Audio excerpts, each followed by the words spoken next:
नमस्कार, मैं doctor Amit Karkare bachelor of therapy के इस 29th सत्र में आप सबका स्वागत करता हूं। धीरे धीरे हम सब रेमेडीज को डिस्कस करते एंड में पहुंच रहे हैं एक्चुअली। जब सब रेमेडीज खत्म हो जाएगी डिस्कस करने के बाद, तब उनका एक साथ एक हर एक के साथ जो डिफरेंशिएशन है, कंपैरिजन है, वो हम बाद में शुरू करेंगे। काफ़ी लोगों ने मुझे कमेंट्स में अच्छे अच्छे पॉइंट्स सजेस्ट किए हैं कि इन पे भी आप बात कीजिए।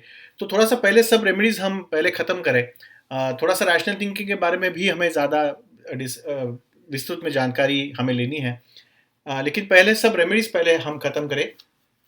तो हमने दो रेमेडीज देखी कि इससे आगे पहले वाले सत्र में, जो थी चेस्टनट बर्ड और वाइट चेस्टनट। हमने नया ग्रुप शुरू किया है, people who do not have good attention with the present circumstance. तो उसी में और दो रेमेडीज हम आज देखेंगे, जिनके बारे में पहले हमने बात की है, लेकिन वो उनके बारे में विस्तृत में आज हम बात करेंगे। ये दो रेमेडीज लिए हैं क्योंकि उनमें भी एक सिमिलरिटी है। एक रेमेडी जो है वो पास्ट में रहती है, इसलिए वो वर्तमान में हिस्सा नहीं ले सकती, और दूसरी जो रेमेडी है वो भविष्य में रहती है। ये लोग काफ़ी भविष्य में ही जीते हैं, तो इसलिए वो वर्तमान में कुछ कर नहीं पाते। तो ऐसे दो रेमेडीज हम आज देखने वाले हैं इस 29th एपिसोड में, और उसके बाद 30th एपिसोड में हम और तीन जो रेमेडीज है उनको देखेंगे। सो आज ही 15 अगस्त को ही ये तीनों एपिसोड्स रिलीज हो जाएंगे। तो ये दूसरा एपिसोड जो दो रेमेडीज लेके आया है, 29th एपिसोड, उसमें से पहली रेमेडी है हनी सकल। हनी सकल को हमने देखा था जब हमने डॉक्ट्रिन ऑफ सिग्नेचर देखा था। तब हमने इनके फूल देखे थे, जिनकी पंखुड़ियाँ जो थी वो पीछे क्या बोलते हैं, पीछे से मुड़ गई थी। यूजुअली फूल ऐसा रहता है, इनका फूल ये ऐसा रहता है, पंखुड़ियाँ वो पीछे मुड़ी रहती है, क्योंकि ये लोग भी बार बार बार पीछे मुड़ के देखते हैं। इनको हमेशा लगता है कि जो पास्ट था वो सबसे अच्छा था। तो आपके आजू बाजू में कोई तो ऐसा डेफिनेटली रहेगा। पूना में तो काफ़ी लोग ऐसे हैं कि जिनको लगता है कि अरे यार, हमारे ज़माने में जो था वही सही था। यार, ये क्या ज़माना है अभी, आज का ज़माना तो क्या फालतू है। ये तुम लोग क्या वो व्हाट्सएप पे बैठे रहते हो, सोशल मीडिया पे रहते हो। हमारे ज़माने में हम तो शाम को जाते थे, मित्र बैठते थे, सब में मिल बैठ के बातें होती थी। तब कोई ये मोबाइल वगैरह नहीं था। कोई किसी को कुछ भी मैसेज दिए बिना हम कट्टे पे बैठ जाते थे, वहाँ जाके बातें करते थे। इतनी हेल्दी बातें होती थी, ये होता था, अलाना फलाना ये होता था। हमारे ज़माने में हम 2 रुपए में 5 किलो आलू लाते थे। 1 रुपए में हम पूरा क्या एयरप्लेन को खरीद सकते थे। ये जो बातें लोग करते रहते ना, कि क्या ज़माना था वो पिछला। तब तो सूरज भी जल्दी उगता था। वो हम जब चाहे तब बारिश होती थी, बारिश भी इतनी सुंदर होती थी, पानी तो हम कहीं से भी पी सकते थे। हाँ ठीक है, वो था, अच्छा था। मैं ऐसे नहीं कर रहा हूँ कि पुराना ज़माना बुरा था, लेकिन वो चला गया है। अभी जो पास्ट है वो चला गया है। अभी जो प्रेजेंट है उस पर काम कीजिए। अगर वो नहीं कर पा रहे आप पास्ट में ही जी रहे हो, और पास्ट ही आपको लगता है कि अच्छा था, और वो इसकी वजह से अगर हम प्रेजेंट में नहीं जी पा रहे हैं, प्रेजेंट को ठीक से एंजॉय नहीं कर पा रहे, प्रेजेंट में जो चीज़ें हमें करनी है एक्चुअली, जिससे हमारा फ्यूचर बन सकता है, वो चीज़ें हम नहीं अगर कर रहे हैं, तो फिर क्या यूज़ है ना वो पास्ट का। तो फिर ये जो प्रेजेंट बाद में पास्ट बनेगा, वो कहाँ अच्छा बनेगा। तो दीज आर द पीपल जिनको पास्ट अच्छा भी लगता है, और ये पास्ट में अटके हुए रहते हैं। ये अटका हुआ रहना काफ़ी इंपॉर्टेंट है। ये पास्ट में अटके हुए रहते हैं। मैं आपको दो चार उदाहरण बताता हूँ, तो आपको समझ में आएगा कि कैसे अलग अलग तरीके से हनी सकल को आप देख सकते हो।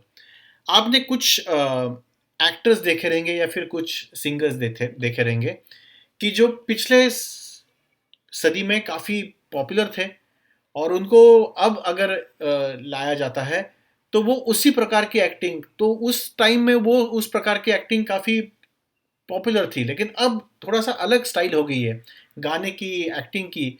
तो वो अगर काल के साथ वो अगर ठीक से जिसको हम काल सुसंगत बोलते हैं, वैसे अगर वो उनमें बदलाव नहीं कर सकते, तो फिर प्रॉब्लम आ जाता है। जैसे अभी के जो नए बच्चे हैं ना, वो अलग है। वो अच्छे हैं, बुरे हैं, वो चीज़ नहीं है, लेकिन वो अलग है, उनकी सोच अलग है, उनके विचार अलग है, उनका बर्ताव अलग है। तो आपके ज़माने में अगर आप सभी बड़ों को अगर नमस्कार करते थे और ये लोग नहीं कर रहे हैं, तो आप नहीं नहीं यही होना चाहिए, ऐसे ही होना चाहिए, हम ऐसे ही करते थे। हम अमेरिका में जाने के बाद भी अगर आप पुराने कुछ लोग चीज़ों को लेके बैठे कि वो ही होना ही चाहिए, तो आप अटके हुए हो पिछले ज़माने में या फिर पिछले इसमें। अगर उसकी वजह से प्रॉब्लम्स आ रहे हैं, तकलीफ़ें आ रही है, और अगर ज़रूरत है कि आप वो सब भुला के नए ज़माने को, नए तरीकों को अपनाएँ, वही उसी में अगर बेहतर है आपका, उसी में अगर सबका लाभ है, उसी में सबकी भलाई है, तो फिर हनीशक्ल उसमें आ जाएगा। मैंने जो उदाहरण दे रहा था कि सब बड़ों का सम्मान रखना चाहिए, इसमें कोई गलती नहीं है। बड़ों का सम्मान तो रखना ही चाहिए। आप कोई भी जनरेशन ज़ी, किसी भी जनरेशन की आप हो, बड़ों का सम्मान तो रखना चाहिए। लेकिन ऐसे अगर कोई चीज़ों में आप अटके हुए हैं कि जो एक्चुअली आपको बदलनी चाहिए, तो फिर जैसे कई लोग हैं कि अभी एक्सेल शीट में हम अकाउंट्स लिखते हैं। रोज़ की जो पेशेंट्स आते हैं उनका सब एक्सेल शीट पे लिखते हैं, फिर वो भेज देते हैं सीए को। तो सीए भी अच्छा खुश रहता है, वो बोलता है अच्छा है, वो मैं अपलोड कर सकता हूँ डायरेक्टली टैली में, तो ये आप कर रहे हो वो अच्छा कर रहे हो। लेकिन कुछ लोग ऐसे हैं कि अभी भी वो किताब में लिखते रहते हैं, बारीक बारीक में लिखते रहते हैं। वो सीए बोलते हैं अरे आपके पास अकाउंटेंट है, लोग हैं आपके पास, उनको बोलिए ना कि एक्सेल में डालने के लिए। वो बोलते नहीं, हम ऐसे ही लिखेंगे, हमारा वो बरसों से हम आए हैं वो ऐसे लिखेंगे। अरे लेकिन तब कंप्यूटर नहीं था, इसलिए वो किताब में लिखते थे लोग, चोपड़ी में। अगर अभी अभी कंप्यूटर आया है तो टैली है आपके पास, टैली में डायरेक्टली एंट्री कीजिए ना रोज की, तो बाद में आपको ही आसानी हो जाएगी, कुछ ढूंढने में आसानी हो जाती है। अगर आपने कंप्यूटर पर लिखा लिखा अगर कुछ रिकॉर्ड रखा, तो फिर बरसों के बाद भी आपको वो सर्च कर सकते हो कि कहाँ कब क्या खर्च किया था, किसके पास से आया था, ये चेक नंबर डाला तो उसके पूरे डिटेल्स आ जाते हैं। आपने वो किताबें रखी है, सबको ढूंढना पड़ेगा उसमें कहाँ लिखा है, क्या लिखा है आपने। तो नई चीज़ अगर अच्छी है, उससे अगर आपकी ज़िंदगी आसान होने वाली है, लेकिन फिर भी आप पुराने इस पे अटके हुए हैं कि नहीं वही अच्छा था, वही सही था, तो फिर उसको उनको हनी शक्ल देना चाहिए। तो उनको लगता है ये जो अभी चल रहा है वो कोई इसमें कोई पॉजिटिव नहीं है। जैसे मैं पूना का एक ये बोल देता हूँ।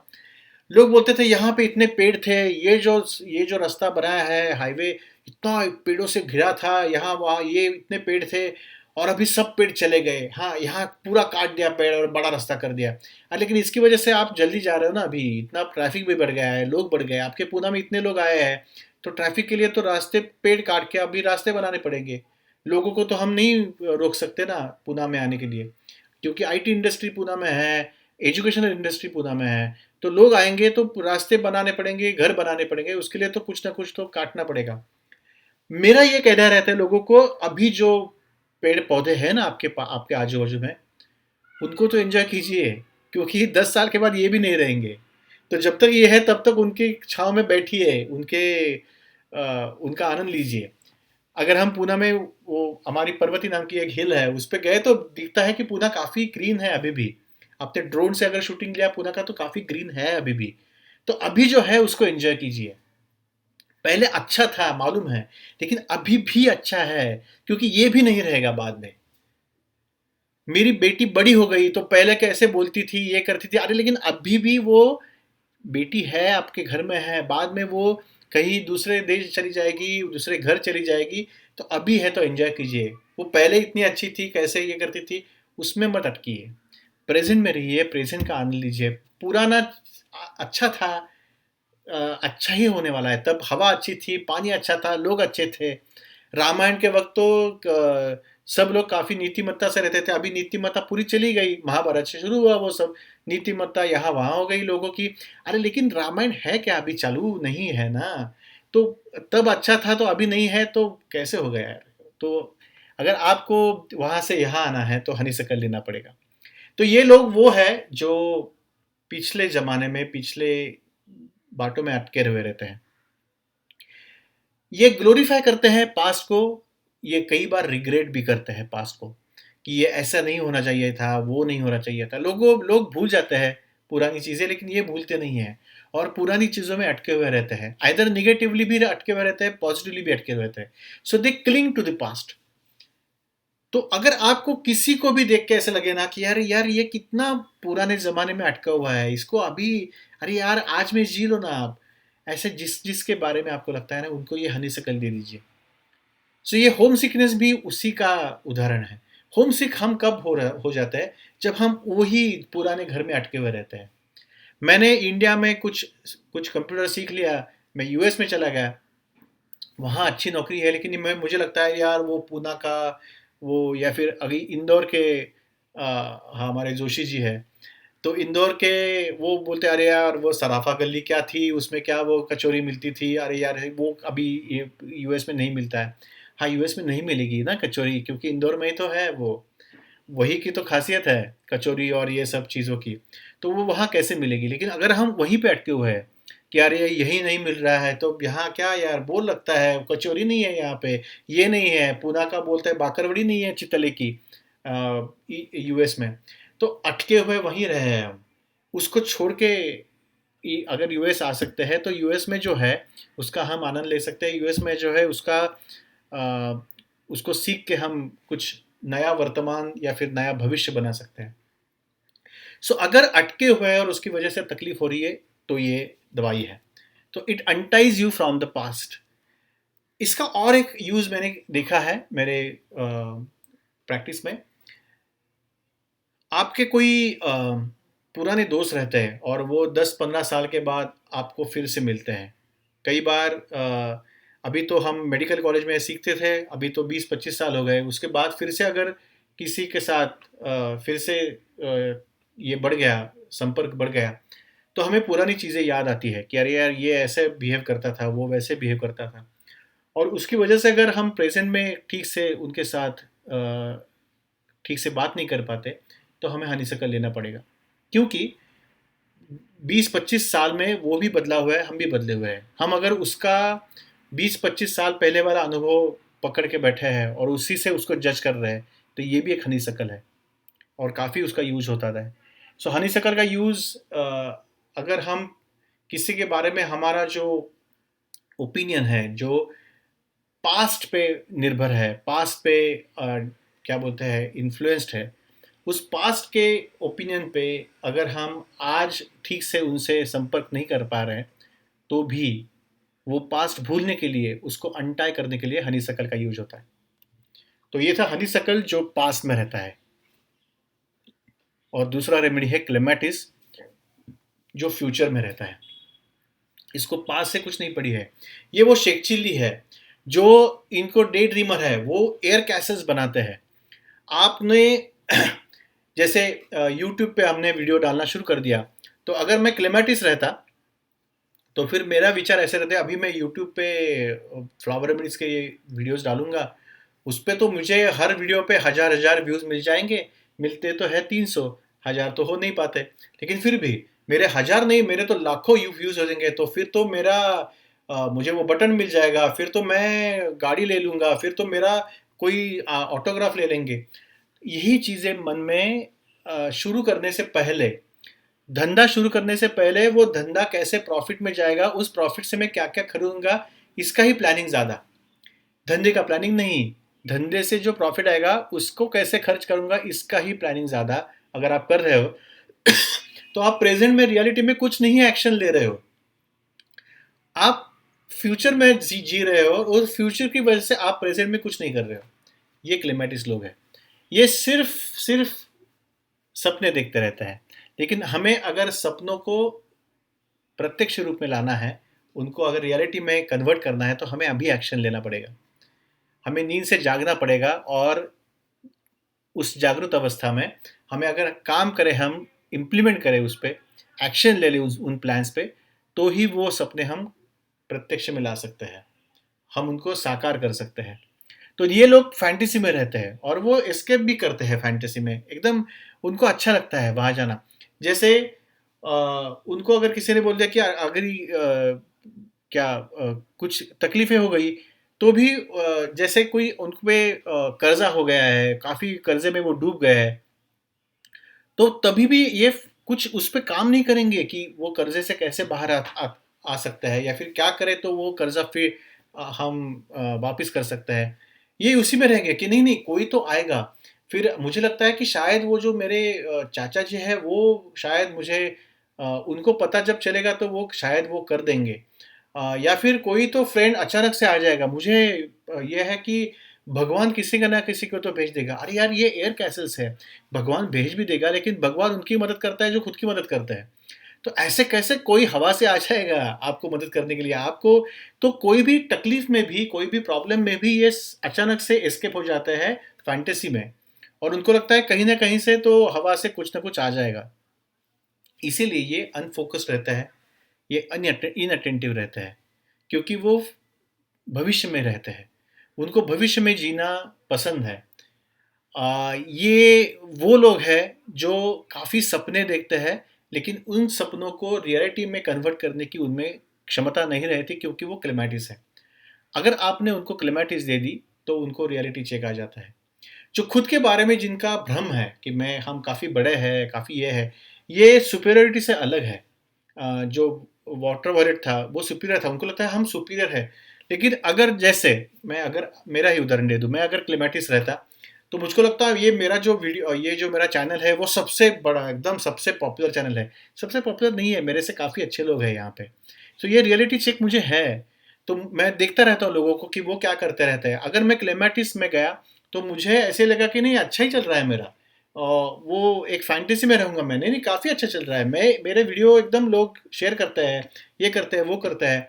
वो कब करेंगे? जब मैं रेगुलरली वीडियोस बनाऊंगा, मेरा कंटेंट का क्वालिटी उतनी ही अच्छे रखूंगा।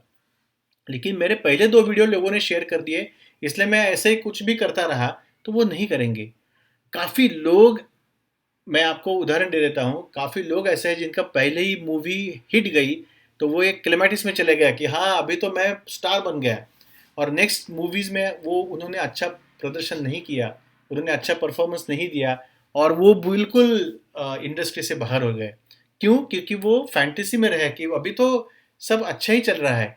तो रियलिटी में प्रेजेंट में जो काम करना था, प्रेजेंट में जो उन्होंने डेडिकेशन देना था, वो नहीं दे पाए, और फिर तकलीफ हो गई उनको। अच्छे लोग थे लेकिन वो एकदम भाव में चले गए। उनको लगा कि हम तो आसमान में पहुंच गए। जो आसमान में इतनी ऊंचाई पे पहुंच जाते हैं जल्दी, या फिर ये, और जिनको तो जैसे हमने लास्ट रेमेडी पे देखा था ना, हज से कल की, वो पास्ट में से जो आपकी धागा है वो तोड़ देता है, और यहाँ पे एक्चुअली रियलिटी को धागा जोड़ने की बात हो रही है क्लीमेटिस में, कि रियलिटी के साथ अगर आप बंधे रहे, आप ज़मीन में बंध रहे, तो फिर आप आसमान में उड़ पाते हो। वो जो शिव खेरा जी ने बोला था यू कैन विन में, कि कौन सा पतंग काफ़ी ऊंचाई का ये करता है, जो यहाँ पे हमने उसको ज़मीन से पकड़ा हुआ है, ज़मीन पे हमारे पैर है, और हमने जो पकड़ के रखा है वही आसमान में ऊंचा उड़ सकता है। जिसने रियलिटी के साथ अपना संपर्क तोड़ दिया, वो आसमान में चला गया, उसको वो कट हो गया वहाँ पे, वो फिर उसको कोई पकड़ नहीं पाएगा, और वो बाद में धीरे धीरे ज़मीन पे ही आ जाएगा। तो ये क्लेमेटिस वाले लोग हैं जो बिल्कुल फ्यूचर में जीते हैं, प्रेजेंट में बिल्कुल नहीं जीते। कुछ भी हो जाए ये फ्यूचर में चले जाते हैं, फैंटेसी में चले जाते हैं। और इनको अगर आपको ये करना है, और काफ़ी कॉमन आपको ये बताता हूँ, ये कौन कौन लोग हैं जिनको ये जो बच्चे रहते हैं जो पढ़ाई करते वक्त ऐसे बैठे रहते हैं ना, हम इसको मराठी में तंद्री बोलते हैं, वो तंद्री लगा के बैठते हैं। हाँ, कि कुछ बोलते हैं तो ऐसे बैठे रहेंगे, क्या विचार कर रहे हैं, कहीं तो अलग ही दुनिया में चले गए। तो हम ऐसे करते हैं ना, कहाँ हो, यहाँ आ जाओ, कहाँ चले गए, तो दूसरी दुनिया में चले जाते हैं, उनको लाना पड़ता है इस दुनिया में। सो रियलिटी चेक, रियलिटी में लाना जिनको पड़ता है हमें, उनको क्लेमेटिस की ज़रूरत पड़ती है। सो ये 2 रेमेडीज़ हमने और सीखे। पहले हमने सीखा था वाइट चेस्टनट और चेस्टनट बर्ड, इसके पहले वाले सेशन में। इस सेशन में हमने सीखा क्लेमेटिस और हनीसक्कर। ये सब लोग वही है, 7 लोग हैं, इनमें से 4 हो गए अभी, जो प्रेजेंट में नहीं जीते, जिन जो प्रेजेंट से प्रेजेंट नहीं ले पाते, वर्तमान से प्रेजेंट नहीं ले पाते। प्रेजेंट यानी गिफ्ट, तो वर्तमान एक गिफ्ट है, इसलिए उसको प्रेजेंट बोलते हैं। तो वो नहीं ले पाते, क्योंकि एक तो वो आगे रहता है, एक तो पीछे रहता है, एक तो किसी ख्याल में रहता है, और एक को मालूम ही नहीं है कि प्रेजेंट में कैसे जीते हैं, बार बार वो गलतियां कर रहा है। तो ऐसे ही 3 और रेमेडीज लेके हम मिलेंगे नेक्स्ट सेशन में। तब तक अपना ख्याल रखिए, ये वीडियो शेयर कीजिए, और अगर आपके कुछ सुझाव है, आपके कुछ क्वेश्चंस है, तो प्लीज़ कमेंट बॉक्स में लिखिए ताकि मैं उनका आंसर कर सकूं। Thank you.